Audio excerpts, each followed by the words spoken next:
Señora Presidente, colegas. Aprovecho esta oportunidad para contextualizar con ustedes los hechos que vienen ocurriendo en Colombia como consecuencia del paro nacional y las acciones que se desarrollan en busca de la garantía de los derechos de todos los ciudadanos, entre los que se incluye el derecho a la protesta pacífica, pero también los derechos fundamentales a la vida, a la seguridad, al trabajo, a la libre circulación y a la atención en salud, este último prioritario a propósito de la pandemia. Coincidimos en la legitimidad de la protesta social. En Colombia, entre el 28 de abril y el 10 de mayo, se han realizado 2.682 concentraciones. Las pacíficas, con la facilitación y seguridad por parte del Estado. Pero es preciso hacer distinciones.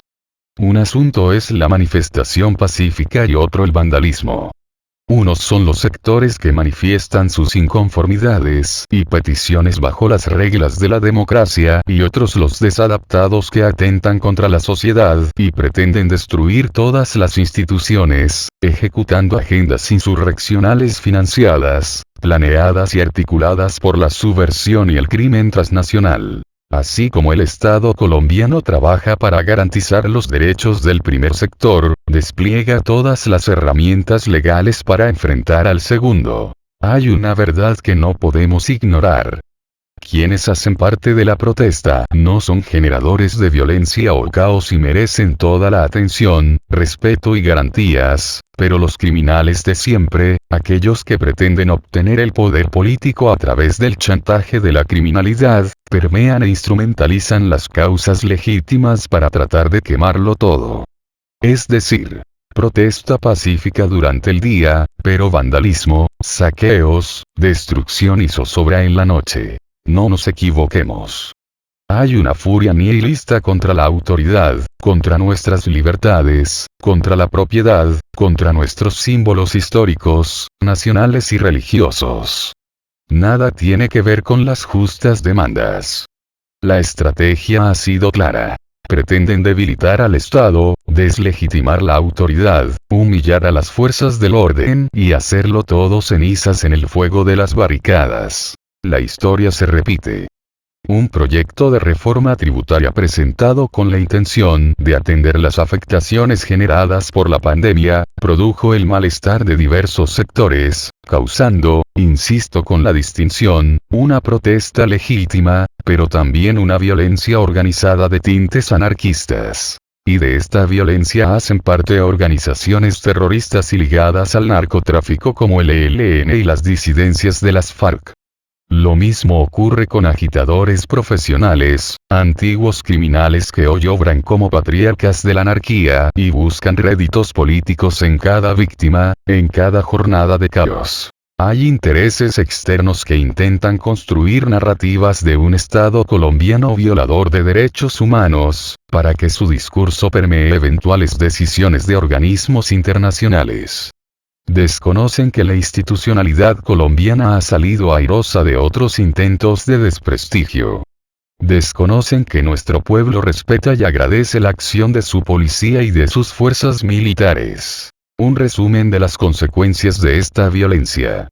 Las cifras hacen referencia a hechos ocurridos entre el 28 de abril y el 10 de mayo. 1.362 bloqueos a vías públicas. 716 particulares lesionados, 32 fallecidos. 849 miembros de la policía lesionados, 12 con armas de fuego.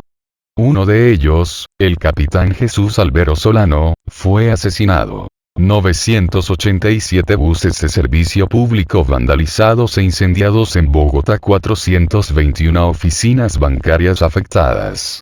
305 acciones contra establecimientos comerciales, 143 saqueados, 156 estaciones de transporte afectadas, 11 monumentos culturales afectados, 2 entidades religiosas vandalizadas, 98 instalaciones policiales afectadas, 667 capturas, 51 ciudadanos extranjeros identificados en actividades de protesta.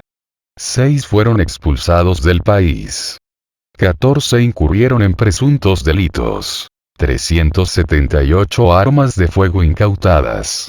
72 elementos explosivos incautados, así como 11.534 armas cortopunzantes. 2 casos puntuales y dramáticos. Una ambulancia fue vandalizada por manifestantes que bloquearon una vía. En su interior, una mujer estaba en trabajo de parto. Su bebé recién nacido falleció ante la impotencia de quienes les brindaban atención médica. En Bogotá, más de 10 miembros de la policía fueron encerrados en un comando de atención inmediata. Sus agresores intentaron, óigase bien, quemarlos vivos. No más. Este vandalismo criminal, señores embajadores, es el que ha obligado a la intervención legítima de nuestra policía con el respaldo de las fuerzas militares. El Estado tiene obligaciones y no debe, no puede y no quiere tolerar la violencia ni claudicar ante quienes la ejecutan. No vamos a permitir que el Estado sea desbordado y paralizado por estos encapuchados, que en muchas ocasiones son pagados por estructuras ilegales. Mucho se habla en distintos escenarios, incluso en algunos de la institucionalidad multilateral, del uso excesivo de la fuerza. Poco se habla en estos canales del uso legítimo de la misma. Bien se ha dicho. El derecho sin la fuerza es la anarquía, la fuerza sin el derecho es la barbarie. Algunos sectores pretenden criminalizar a los miembros de nuestras Fuerzas Armadas, mientras ellos arriesgan su vida misma para proteger los derechos de todos los ciudadanos. No estamos acá para pretendernos un Estado ciego ante hechos que pueden significar la vulneración de derechos de algunas personas que participan en las marchas. El gobierno ha sido claro. Todo servidor público que participe en estas acciones será investigado y sancionado ejemplarmente. Las detenciones, procesos judiciales y la primera condena en el caso de excesos policiales contra el ciudadano Javier Ordóñez, ocurrido en septiembre del año anterior, así lo demuestran. Frente a los sucesos actuales, existen investigaciones disciplinarias a 65 miembros de la fuerza pública por presunto abuso de autoridad, presuntas agresiones, presunto homicidio y posible incumplimiento a órdenes. Son días complejos en Colombia y hay retóricas que no aportan en la búsqueda de soluciones. Sin verificar la información, sin consultar al Estado y sin filtro alguno, a veces con muchas redes sociales y poca responsabilidad, se están haciendo señalamientos y sugerencias tan graves como insultantes al Estado y al pueblo colombiano. Flaco servicio le prestan a la democracia que dicen defender. Influenciadores. Les comparto un dato revelador de la estrategia para implantar narrativas a través de políticos y de lo que hoy se conoce como influenciadores.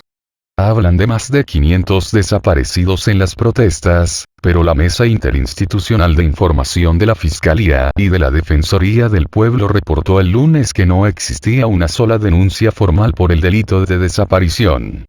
De los reportes informales se han localizado a 227 personas. Defensa de los militares y policías. Los derechos humanos no son exclusivos de un solo sector de la sociedad. Hay que llorar por los dos ojos. Los policías y militares tienen derechos. Los ciudadanos desabastecidos de alimentos tienen derechos. Así como quienes padecen la falta de oxígeno o no pueden vacunarse contra el COVID. Los pacientes con diálisis que debieron interrumpir sus tratamientos y las personas con cáncer que vieron suspendidas sus quimioterapias por causa de los bloqueos también tiene derechos. El bloqueo. El pretendido derecho al bloqueo de vías no puede poner en riesgo los derechos a la vida, a la salud, al abastecimiento de medicinas y alimentos de la mayor parte de los ciudadanos. La autoridad tiene el deber de desbloquear las ciudades sitiadas por tal chantaje. Los derechos del bebé que falleció por una vía bloqueada y los de los enfermos que agonizan a la espera de sus medicamentos, deben estar por encima de todo.